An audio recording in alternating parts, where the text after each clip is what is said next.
Hi అండి, అందరికీ నమస్కారం. మనం మొన్న జీవామృతం తయారు చేసుకున్నాం కదా. అయితే ఇప్పుడు జీవామృతం స్ప్రే చేసుకోవాలండి చెట్లకి. మనం జీవామృతం అంటేనే జీవం, భూమికి జీవం ఇచ్చే అమృతం అండి ఇది. జీవామృతం చాలా మంచిది మొక్కలకు. జీవామృతం స్ప్రే చేయడం వల్ల మొక్కలకు మనం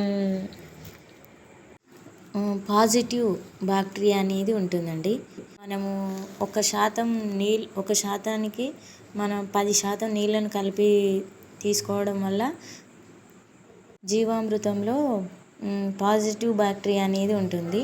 అంటే వాతావరణంలో మార్పులు, మబ్బులు అట్లాంటివి రావడం వల్ల నెగిటివ్ బ్యాక్టీరియా అలాంటివి వస్తే దానికి కాపాడుకునే శక్తి ఉంటుంది.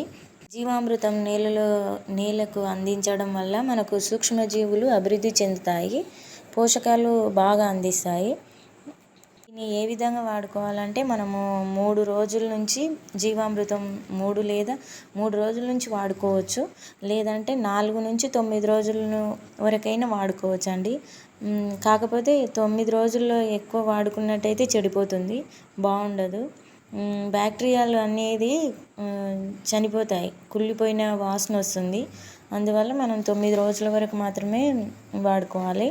దీన్ని వాడడం వల్ల వానపాములు మట్టిని బాగా తినడం వల్ల మనకు 18 రకాల పోషకాలు అందుతాయండి మనకు నేలలో పంటకు. జీవామృతం వారానికి ఒక్కసారైనా 1 లేదా 2 సార్లైనా వాడుకోవాలి. స్ప్రే చేసుకోవచ్చు లేదా పారించుకోవచ్చు. జీవామృతం చాలా బాగా పనిచేస్తుంది. భూమి ఇది స్ప్రే చేసినప్పుడు మనం ఇచ్చినప్పుడైనా స్ప్రే చేసినప్పుడైనా భూమి తడిగా ఉండాలండి, తడిగా ఉండేటట్టు చూసుకోవాలి. తయారు చేసినప్పుడు దీన్ని బాగా మనం నీడలో ఉంచాలి, లేకుంటే ఇందులో ఉన్న బ్యాక్టీరియాలు అనేది చనిపోతాయి. అందుకు దీన్ని మనం నీడలో ఉంచాలి. ఇది బాగా మనకు బంగారు వర్ణం వచ్చే వరకు చూసుకోవాలండి. బంగారు రంగు వర్ణం వచ్చింది అన్నప్పుడు మనం దీన్ని తయారైందని మనకు అర్థమవుతుంది. ఇప్పుడు వర్షాలు వచ్చినప్పుడు మనకు భూమిలోకి నీరు ఎందుకు పోవట్లేదు ఇది అనేది చాలా ముఖ్యమైనది. మన రసాయన ఎరువులు వాడడం వల్ల మనకు భూమిపైన ఒక సిమెంట్ మాదిరిగా గట్టిగా అయిపోయింది భూమి. అందుకు మనకు భూమిపైన జీవం అనేది లేదు.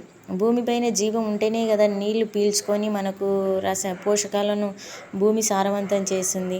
అందుకు మనం భూమిపైన రసాయన ఎరువులు వాడకుండా మనం ఇలాంటి ప్రకృతి పరంగా ఆవు మూత్రం ఇట్లాంటివి, ఘనజీవామృతం, జీవామృతం ఇలాంటివి వేయడం వల్ల భూమి బాగా గుల్లబారి నీటిని పీల్చుకునే స్వభావం ఉంటుంది. నీటిని ఎప్పుడైతే పీల్చుకుంటుందో భూమి బాగుంటుందండి. ఇవి ఎక్కువ చౌడు భూముల్లో అయినా తొందరగా సారవంతంగా పీల్చుకుంటుంది. అందుకు మనం ఖచ్చితంగా భూమిని చేసుకోవాలండి, సారవంతంగా చేసుకోవాలి. ఇది మనం జీవామృతం చాలా అంటే చాలా బాగా పనిచేస్తుంది. ఇది ఒకసారి చేసాము కదా బాగలేదు రిజల్ట్ అని మనం కొంతమంది అనుకుంటారు. అట్లా లేదండి. మనం ఒకసారి చేసామంటే నెక్స్ట్ సారి కూడా చేసి చూడాలి. చేస్తేనే మనకి ఏదనేది మనకు బాగా అర్థమవుతుంది. ఒకసారి చేస్తే ఇది రాలేదు కదా వద్దులే అని వదిలేయకూడదు. అదే విధంగా 4 సార్లు ఇంకా చేస్తూ ఉండండి.